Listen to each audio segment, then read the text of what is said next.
बोली श्यावर रामचंद्र की जय, पवन पुत्र हनुमान की जय, श्री अम्बे मात की जय, श्री सतगुरु महाराज की जय। हर हर महादेव।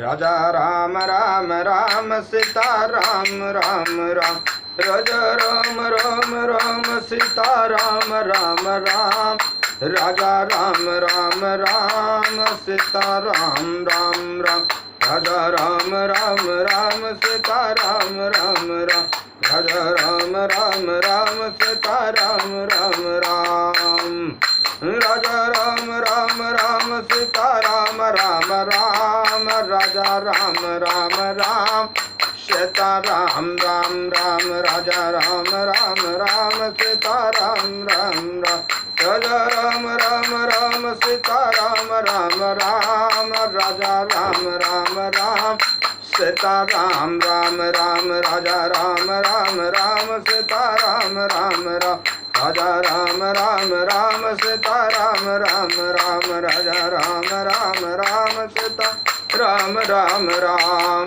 राधे श्याम श्याम श्याम सीता राम राम राम, राजा राम राम राम सीता राम राम राम। श्यावर रामचंद्र की जय, पवन पुत्र हनुमान की जय, श्री अम्बे मात की जय, श्री सतगुरु महाराज की जय। हर हर महादेव। श्री राम जय जय राम, श्री राम जय जय राम। भगवान शंकर के आशीर्वाद से, प्रभु श्री राम जी के कृपा से, देवी माँ के आशीर्वाद से, सदगुरु के कृपा से, श्री भक्तमाल कथा भाग 242 श्री भट्ट जी महाराज की कथा है। श्री भट्ट जी महाराज की कथा है। आगे आप लोगों ने श्री केशव भट्ट जी की महाराज की कथा सुना, कैसे उन्होंने मनुष्यों में शिरोमणि थे वो, कैसे उन्होंने दिल्ली के बादशाह अलाउद्दीन खिलजी जो मुसलमान बना रहा था मथुरा में सबको, हिंदुओं को, उसके सिस्टम को उन्होंने तोड़ करके हटाया और हिंदुओं की रक्षा की। आगे कथा आप लोग विस्तार से सुने हैं। अब श्री भट्ट जी की कथा सुनिए। मधुर भाव सम्मिलित ललित लीला, सुबलित छवि निरखत हरसत, हृदय प्रेम बरसत, सुकलित कवि भवनी सतारन हेतु देत, दृढ़ भक्ति सबनि नित, जास सुजु ससि उदय हरत यति, तम भ्रम श्रम चित राम, आनंद कंद श्री आनंद सुत, श्री वृषभ भानुसुता भजन, श्री भट्ट सुभट प्रगटय घट, रस रसिकन मन मोद घन राम, श्री राम जय जय राम। महा अजय, संसार रिपु को जीतने में महावीर श्री भट्ट जी ने अपार उज्ज्वल श्रृंगार रस पारावार प्रकट किया। आप अपनी सरस रचनाओं के द्वारा रस की वर्षा करके रसिक महान भावों को, मन को आनंद प्रदान करने के लिए मानो मेघ के समान विश्व व्योम में प्रकट हुए। श्यावर रामचंद्र की जय। आपके पद में माधुर्य भावी तथा भक्तों को सुख देने वाली ललित लीलाओं से सृष्टु प्रकोरण संयुक्त सप्रिया प्रियतम की मनोहारिणी छवि का साक्षात दर्शन होता है, जिसे देखते ही रसिक जनों का हृदय हर्षित हो उठता है। श्यावर रामचंद्र की जय। तथा हृदय में प्रेम की वर्षा सी होने लगती है। आप ऐसे जगत विदित कवि हुए, जीवों को संसार बंधन से मुक्त करने के लिए अथवा संसार सागर से सुयश रूपी चंद्रमा अपने अभ्युदय से आज भी जीवों के हृदय में स्थित आपका अज्ञान रूपी अंधकार का विपरीत ज्ञान एवं अनादिकाल से भवाटी में भटकने से संजात श्रम को दूर कर रहा है। आप सदा सर्वदा आनंद कंद श्री नंद नंदन श्री कृष्ण एवं श्री वृषभ भान नंदिनी श्री राधिका जी की भजन में निमग्न रहा करते थे। सियावर रामचंद्र की जय। श्री श्री भट्ट जी की कथा आप लोग विवरण से सुनिए। विक्रमीय संवत की 16वीं सदी के पूर्व वृंदावन की पवित्र भूमि मधुर भक्ति से पूर्ण अल्पावित थी। इसी समय ब्रज भाषा के महान रसिक कवि भट्ट ने श्री राधा कृष्ण की उपासना द्वारा समाज को सरस नवीन भक्ति चेतना से समलाकृत सगुण लीला का प्रचार किया। श्री भट्ट ब्रज और मथुरा की ही सीमा में रहने को परम सुख और आनंद का साधन मानते थे। सियावर रामचंद्र की जय। ब्रज की लताएं, कुंज सरिता, हरितिमा और मोहिनी छवि वे प्राणों से भी प्रिय मानते थे। वे केशव काश्मीरी के अंतरंग शिष्य थे। कहते हैं कि यवनों के आतंक के कारण सनातन धर्म में शिथिलता आ जाने से देश की तत्कालीन दुर्व्यवस्था देखकर श्री केशव कश्मीरी जी आजीवन भक्ति भगवंत और गुरु के ईश्वर प्रकाश एवं सिद्धांत संपादन में ही लगे रहे। इसके लिए आपने अनेक ग्रंथों की रचना एवं कई बार संपूर्ण भारत का भ्रमण किया। फलस्वरूप वैष्णव अवतार को तो खूब प्रचार प्रसार हुआ, परम ब्रज रस के यथेष्ट वर्णन की आपकी लालसा शेष रह गई। यद्यपि आपने अपने ग्रंथ प्रसंगों में अनेक यंत्र तंत्र सर्वत्र यत्र रस की बड़ी मधुर विवेचना की है, परंतु स्वतंत्रता इस विषय पर कोई प्रतिपादक ग्रंथ न लिख सके। इसका एक कारण यह भी था कि आपको यह आदेश था कि यदि ब्रज प्रेम का वर्णन करने में आत्मविभोर हो गया तो फिर उस प्रेम प्रवाह से बाहर निकलना मुश्किल हो जाएगा। ऐसे में सनातन धर्म के प्रचार कार्य रुक जाएगा। अतः आपने स्वयं इस संबंध में कुछ न लिखकर अपने अंतरंग शिष्य श्री भट्ट जी को प्रेरणा कर इस रस का प्रकाश कराया।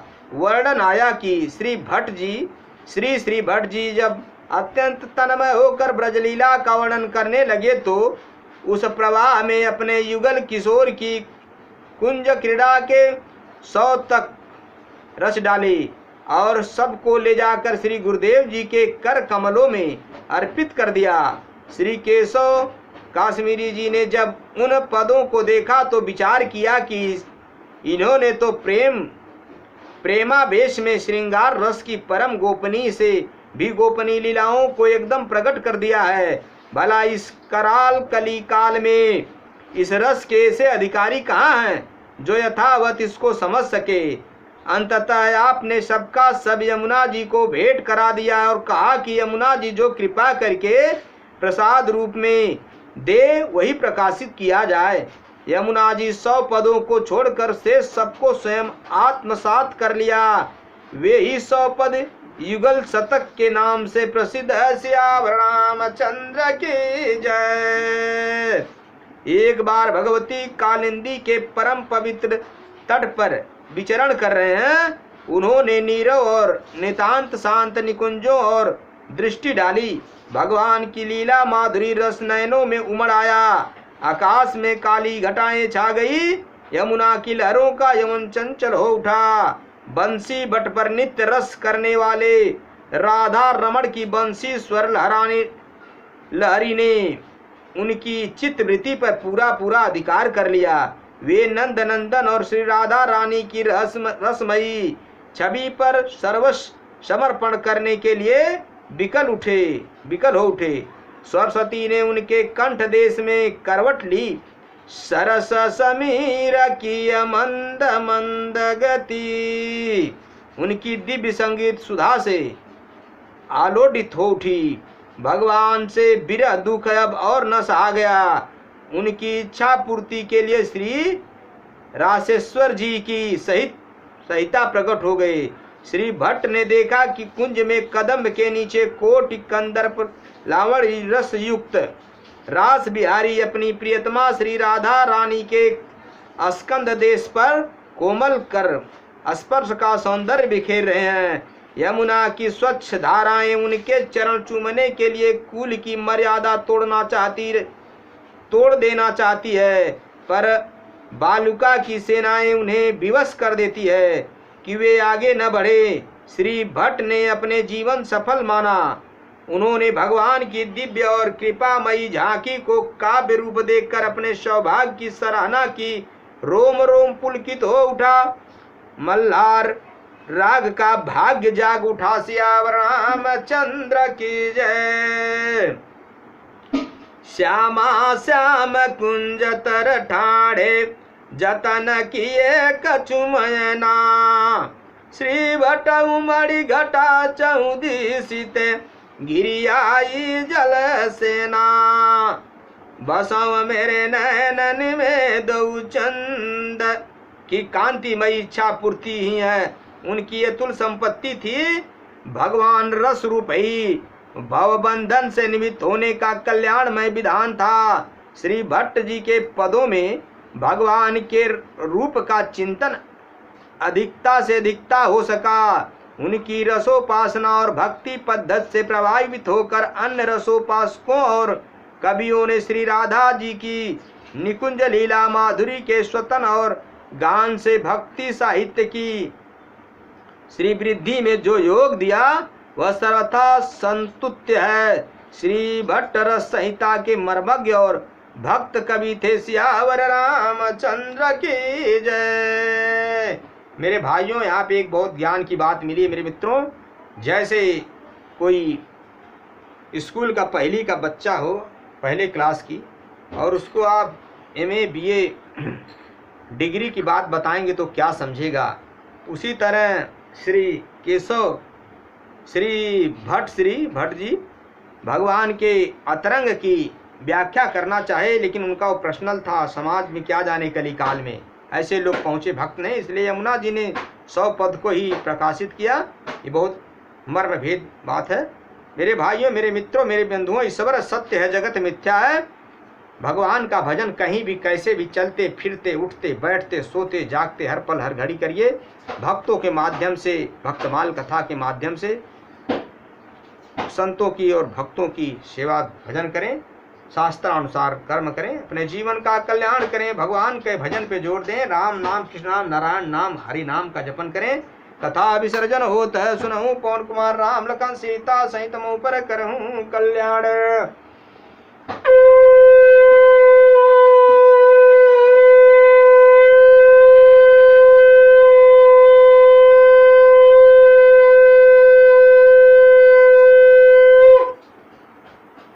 हरि नारायण श्री राम।